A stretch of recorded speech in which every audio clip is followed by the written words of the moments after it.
அனைவருக்கும் வணக்கம். ஒரு செய்தி ஒன்று சொல்லட்டுங்களா? நம்ம ஆபாச யூடியூபர், நம்ம அவமரியாதைக்கும் அவமதிப்புக்கும் உரிய முக்தார கர்நாடகாவில் வச்சு இன்னைக்கு தமிழ்நாடு போலீசார் வந்து கைது பண்ணியிருக்காங்க. உண்மையாலுமே ஒரு சந்தோஷமான விஷயம். தாவேகா அரசுக்கு ஒரு பெரிய பாராட்டு. முக்தாரை கைது பண்ண மாட்டாங்க கடைசி வரைக்கும், அப்படியே அவர் வந்து முன்ஜாமீன் வாங்குற வரைக்கும் அப்படியே தாவேகா அரசு உழட்டி விட்டுட்டு அவர் முன்ஜாமீன் வாங்கிடுவாரு. அதுக்கப்புறம் ஏதாவது ப்ரொசீஜரை வந்து ஃபாலோ பண்ணுவாங்க அப்படின்னு நினைச்சேன். பட் இப்போ தைரியமா கைது பண்ணியிருக்காங்க. ஏன்பா முக்தாரை கைது பண்றதுக்கு தாவேகா அரசுக்கு என்ன தைரியம் வேணும்? ஏன் அவர் அவ்வளவு பெரிய ஆளா? அப்படின்னா அவ்வளவு பெரிய ஆளு தான். திமுக ஆட்சி டைம்ல 5 வருஷம் இந்த முக்தார் என்னென்ன பேசினாரு, முக்தார் எத்தனை இன்டர்வியூ எடுத்திருப்பாரு, வாரத்துக்கு ஒரு இன்டர்வியூ அப்படின்னு வச்சுட்டா கூட அந்த 5 வருஷத்துல கிட்டத்தட்ட 200 300 இன்டர்வியூ எடுத்திருப்பார்ல. அதுல ஏதாவது ஒரு இன்டர்வியூ வந்து நல்லா ஒர்த்தா, இந்த சமூகத்துக்கு தேவையானதா, இந்த சமூக பயன்பாட்டுக்கான ஏதாவது ஒரு இன்டர்வியூ எடுத்திருப்பாரு அப்படின்னு சொல்லுங்க. அவர் எடுக்கக்கூடிய இன்டர்வியூ எல்லாமே ஒருத்தவங்களுடைய பர்சனல் லைஃப்பை பத்தி இருக்கும், இல்லைன்னா யாராவது யாரு கூடயாவது இருந்தாங்க அப்படிங்கிறத பத்தி இருக்கும், இல்லைன்னா ஏதாவது கண்ணா புண்ணான்னு அசிங்கமான இன்டர்வியூ தான் எடுப்பாரு. அவர் இன்டர்வியூ வெளியானதுக்கு அப்புறம் நிறைய பேர் போய் யாரு இன்டர்வியூ கொடுத்துட்டு வந்தாங்களோ, கெஸ்டா யாரு போனாங்களோ அவங்களே வந்து இந்த இன்டர்வியூல முக்தார் இப்படி கட் பண்ணி போட்டார் அப்படின்னு சொல்லுவாங்க. அதுல பேசப்பட்ட கண்டென்ட் இருக்கும்ல, அதுல பாதிக்கப்பட்டவங்க வந்து இதை மாதிரி முக்தார் வந்து அசிங்கமா பேசியிருக்காரு, இதை மாதிரி இழிவுபடுத்திருக்காரு அப்படின்னு சொல்லி முக்தார் மேல கம்ப்ளைண்ட் வைக்காதவங்களே இருக்க மாட்டாங்க. அவ்வளவு கம்ப்ளைண்ட் முக்தார் மேல திமுக ஆட்சியில 5 வருஷத்துக்கு வைக்கப்பட்டது. தனிப்பட்ட முறையில பெண்கள் நிறைய பேர் வந்து இதை மாதிரி இழிவா பேசுறான், இதை மாதிரி வேலைலாம் பண்றான் அப்படின்னு சொல்லியும் கம்ப்ளைண்ட் பண்ணாங்க. ஆனா திமுக அரசு முக்தாரை கைது பண்ணுச்சு அப்படின்னா கைது பண்ணவே இல்லை.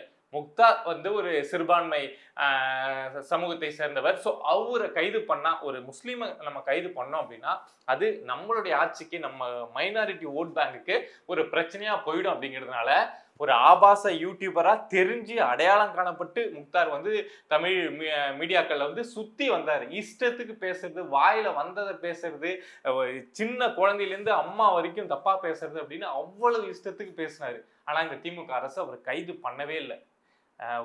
ஒருபடி அதிகமா போய் என்ன பண்ணியிருந்தாங்க அப்படின்னா, முக்தாருக்கு போலீஸ் பாதுகாப்பு கொடுத்துருந்தாங்க. ஒரு கட்டத்தில் இவர் காமராஜரை பத்தி அசிங்கமா பேசினது, நிறைய பெண்களை பத்தி அசிங்கமா பேசினது, பிஜேபியை பத்தி அசிங்கமா பேசினப்போ ஒரு நெருக்கடி அப்படிங்கிறது முக்தாருக்கு உருவாச்சு. முக்தாருக்கு எதிராக நிறைய கண்டனங்கள், ஆர்ப்பாட்டங்கள் எல்லாருமே பண்ணாங்க. முக்தாரை கைது பண்ணணும் அப்படின்னு சொல்லி ஒரு நெருக்கடிக்கு நாடார் சங்கம் அவங்கலாம் பண்ணாங்க.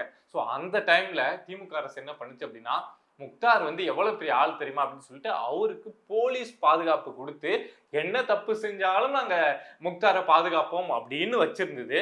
ஸோ அப்பேற்பட்ட முக்தாரை 5 வருஷமா ஒரு ராஜ மரியாதையோட திமுக ஆட்சியில் இருந்த முக்தாரை இப்போ தாவேகா வந்து கைது பண்ணியிருக்காங்க அப்படின்னா அதுக்கு கண்டிப்பா ஒரு பாராட்டை தெரிவிக்கணும்ல. ஸோ அதனாலதான் இந்த பாராட்டு. முக்தாரை கைது பண்றது அப்படிங்கிறது சாதாரண விஷயம் கிடையாது. அதிமுக ஆட்சி இருந்திருந்தா கூட முக்தாரை கைது பண்ணியிருக்க மாட்டாங்க. ஏன்னா அந்த அளவுக்கு வேண்டிய நபர் திமுகவுக்கு இந்த முக்தாரு. இப்போ என்னத்துக்கு கைது பண்ணியிருக்காங்க அப்படிங்கிற விஷயம் உங்களுக்கு தெரிஞ்சிருக்கும். தெரியல அப்படின்னா சொல்லிடுறேன். இந்த அலிஷா அப்துல்லா இருக்காங்க இல்லையா, பிஜேபி சேர்ந்தவங்க. ஸோ அவங்கள பத்தி இந்த திருச்சி சூர்யாவும் இந்த முக்தாரும் வந்து ஒட்டுக்கா உட்காந்து இன்டர்வியூ எடுக்கிறப்போ ரொம்ப ஆபாசமா கண்ணா அப்படின்னா அண்ணாமலை குறித்தும் அந்த குழந்தைய குறித்தும் ரொம்ப மோசமா பேசியிருந்தாங்க.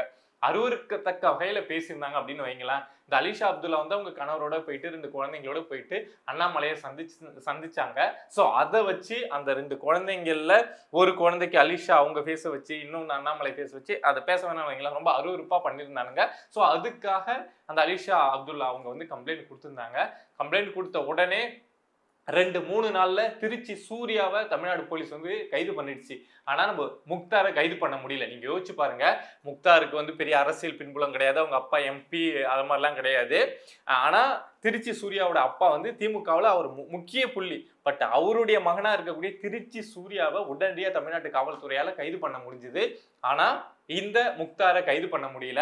உடனே எல்லாரும் இந்த குற்றச்சாட்டை வச்சோம், என்னப்பா நீங்க திருச்சி சூர்யாவை கைது பண்ணிட்டீங்க, முக்தாரை கைது பண்ணலையா, அப்பனா பின்னாடி ஏதோ நீங்க கேம் பிளே பண்றீங்க தானே, என்ன தலைமறைவுன்னு செய்தி வருது, எங்க தலைமறைவாயிட்டாரு, தமிழ்நாடு காவல்துறையை தாண்டி தலைமறைவாயிட்டாரா அப்படிங்கிற குற்றச்சாட்டெல்லாம் நம்ம எடுத்து வச்சோம். பட் அதுக்கப்புறம் என்ன ஒரு விஷயம் ரிவீல் ஆச்சு அப்படின்னா, முக்தார் வந்து தலைமறைவுலாம் ஆகல, திருமாவளவன் ஹோல்ட் பண்ணி வச்சிருக்காரு. திருமாவளவனுக்கும் முக்தாருக்கும் என்ன லிங்க் அப்படிங்கறத நான் ஆல்ரெடி சொல்லியிருக்கேன். அவரு முக்தார் வச்சிருக்க சேனலுக்கு இன்வெஸ்டர், அந்த லிங்க் எல்லாமே பாத்தீங்கன்னா திருமாவளவன் அப்படின்னு தான் வரும். இவங்களுக்குள்ள ஒரு பெரிய பழக்கம் இருக்கு அப்படின்னு வைங்களேன். ஸோ அதனால திமுக சொல்லியோ இல்ல திருமாவளவனாவோ இத மாதிரி முக்தாருடைய கைதை வந்து கூட்டணி கட்சி ஆட்சியில் இருக்காரு இல்லையா, அதிகாரத்துல பங்குல வேற இருக்காரு இல்லையா, ஸோ ஒரு ஹோல்ட் பண்ணி வச்சிருக்காங்க. முக்தார் வந்து முன்ஜாமீன் வாங்குற வரைக்கும் அவரை கைது பண்ண மாட்டாங்க அப்படின்னு சொல்லியிருந்தோம். ஸோ இந்த விஷயம் நிறைய பேர் மீடியாவில் பேச ஆரம்பிச்சதுக்கு அப்புறம் ஒருவேளை தாவேகா காதுக்கே விழுந்துடுச்சா என்னன்னு தெரியல.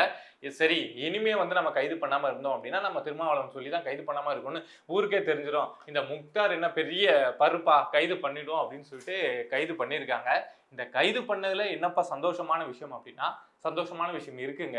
ஏன் அப்படின்னா முக்தாரை கைது பண்றாங்க அப்படின்னா தாவேகா அரசு முக்தாரை தூக்குறாங்க. திமுகவில் ஆட்சியில ஒரு முக்கிய புள்ளியா இருந்த முக்தாரை தூக்குறாங்க அப்படின்னா இந்த மற்ற நபர்களையும் தூக்குவாங்க அப்படிங்கிற ஒரு நம்பிக்கை நமக்கு வருது இல்ல. மற்ற நபர்கள்லாம் இன்னும் நிறைய பேர் இருக்காங்க. இந்த செந்தில்வேல் என்னதான் பண்ணாலும் திமுகவுக்கு சொம்பு தூக்கக்கூடிய அண்டா தூக்கக்கூடிய செந்தில்வேல் இருக்காங்கல்ல. என்னதான் செஞ்சாலும் திமுகவை தான் கும்பிடுவேன்னு சொல்லக்கூடிய செந்தில்வேல் இருக்காங்கல்ல, அவங்கள தூக்குவாங்கல்ல. அவங்கள இப்ப தூக்குறாங்களோ இல்லையா அடுத்து. ஆனா முக்தாரை தூக்கணும்னு என்னடா முக்தார் மேலேயே கை வச்சிட்டாங்க, நம்மள கையை வைப்பாங்க அப்படிங்கிற பயம் செந்தில்வேலுக்கு வரும்ல. இந்த நக்கீரன் பிரகாஷ் இருக்காருல்ல, ஸோ அவருக்குலாம் வரும்ல. ஐயோ இனிமே நம்ம அது இதுன்னு அள்ளி விட்டோம் அப்படின்னா முக்தாரையே தூக்குனாங்க, அவன் நம்மளை விட திமுகவுக்கு பெரிய சொம்பு, முக்தாரையே தூக்கிட்டாங்க அப்படிங்கிறப்போ நம்மள தூக்கிடுவாங்க அப்படிங்கிற அந்த பயம் நக்கீரன் பிரகாஷுக்கு வரும்ல. நக்கீரன் பிரகாஷ் வருது அப்படின்னா இன்னும் ஒரு கைது 2 கைது நடக்குது அப்படின்னா நம்ம நக்கீரன் கோபாலுக்கு மீசையை முறுக்கி விட்டு இருக்கக்கூடிய கோபாலுக்கு பயம் வந்துடும்ல. என்னடா அது நம்ம அதிமுக ஆட்சி மாதிரி அப்படியே என்ன பேசினாலும் கண்டுக்காம போயிடுவாங்க, நக்கீரன் கோபால் யாரு தெரியுமா அப்படின்ட்டே ஒதுக்கி விட்டு போயிடுவாங்கன்னு பார்த்தா நம்மளையும் தூக்கி உள்ள உட்கார வச்சு கம்பி எண்ணெய் வச்சிருவாங்க போல. இத்தனை வயசுல போய் நம்மள பாடம் படிக்க வச்சிருவாங்க போல கம்பி எண்ணி அப்படிங்கிற பயம் நம்ம நக்கீரன் கோபாலுக்கும் வரும்ல. ஸோ இதை எல்லாம் எங்க இந்த பயம்லாம் ஆரம்பம் ஆகணும், இவங்க எல்லாம் அமைதியா இருக்கணும் அப்படின்னா ஏதாவது ஒரு கைது திமுகவில் முக்கிய நபருக்கு நடக்கணும். ஸோ அந்த முக்கிய நபரா திமுக 5 வருஷமா ஆட்டம் போட விட்டுட்டு இருந்த அந்த முக்தாரை இப்ப கைது பண்ணியிருக்காங்க. இது வரவேற்கத்தக்க ஒரு விஷயம். ஸோ இதை மாதிரியான கைது மட்டும்தான் திமுகவுடைய வாயை அடக்க முடியும். வாயை அடக்கிறது ஜனநாயகம் கிடையாது தான். ஆனா இதை மாதிரி அவதூறு வாய்கள் இருக்குல்ல, ஆபாசம் பேசக்கூடிய திமுகவுக்காக ஆபாசம் பேசக்கூடிய வாய்கள் இருக்குல்ல, ஸோ அந்த வாய்களை அடக்க வேண்டியதுதான் அவசியம். நம்ம எல்லாருடைய வாயவும் கட்டுப்படுத்தணும். திமுகவில் இருக்கக்கூடிய எங்க வாயை அவங்க கருத்தே தெரிவிக்க கூடாது அப்படின்னு சொல்ல அது ஜனநாயகம் கிடையாது. ஆனா இத மாதிரியான ஆபாச வாய்களை கட்டுப்படுத்த வேண்டியது அப்படிங்கிறது அவசியம். ஸோ அதுல ஒரு நடவடிக்கையா இது நடந்திருக்கு. போன வீடியோவில் கூட கமெண்ட்ஸ்ல வந்து சில பேர் சொல்லியிருந்தீங்க, நீ யாருன்னு சொல்லுப்பா, நீ அண்ணாமலையை பத்திலாம் பேசவே மாட்டேங்கிறீங்க, அவர் வந்து ஒரு இயக்கம் தொடங்கியிருக்காரு, அதை பத்திலாம் பேசவே மாட்டேங்கிறீங்க அப்படின்னு சொல்றீங்க.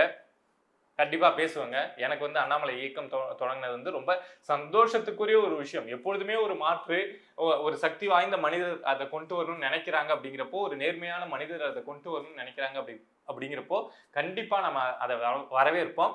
நம்ம அண்ணாமலை இயக்கத்தை பத்தி நிறைய பேச வேண்டியது இருக்கு. அதை பத்தி அவங்க செய்யக்கூடிய விஷயங்கள்லாம் நம்ம ஃபாலோ பண்ணதான் போறோம். பட் நம்மளுடைய சூழல் காரணமா பேசாம இருந்தோம். மற்றபடி அண்ணாமலையை பத்தி பேச மாட்டோம், அவருடைய இயக்கத்தை பத்தி பேச மாட்டோம் அப்படிலாம் கிடையாது. இன்னும் நிறைய விஷயங்கள் தொடர்ந்து பேசுவோம். இதை மாதிரி நம்மளை சுற்றி நடக்கக்கூடிய விஷயங்கள், அது அரசியல் சார்ந்த விஷயங்களாக இருக்கலாம், இல்லை சமூகம் சார்ந்த விஷயங்களாக இருக்கலாம், எதுவாக இருந்தாலும் நீங்கள் தெரிஞ்சுக்கணும் அப்படின்னு நினச்சிங்கன்னா மறக்காம பிரபா டாக்ஸ் சேனலை சப்ஸ்கிரைப் பண்ணி சப்போர்ட் பண்ணுங்க. நீங்கள் இருக்கீங்க அப்படிங்கிற நம்பிக்கையில தாங்க நான் இங்கே உட்காந்து பல விஷயங்கள் எடுத்து பேசிட்டு இருக்கேன். சப்போர்ட் பண்ணுவீங்க அப்படின்னு நம்புகிறேன். நன்றி.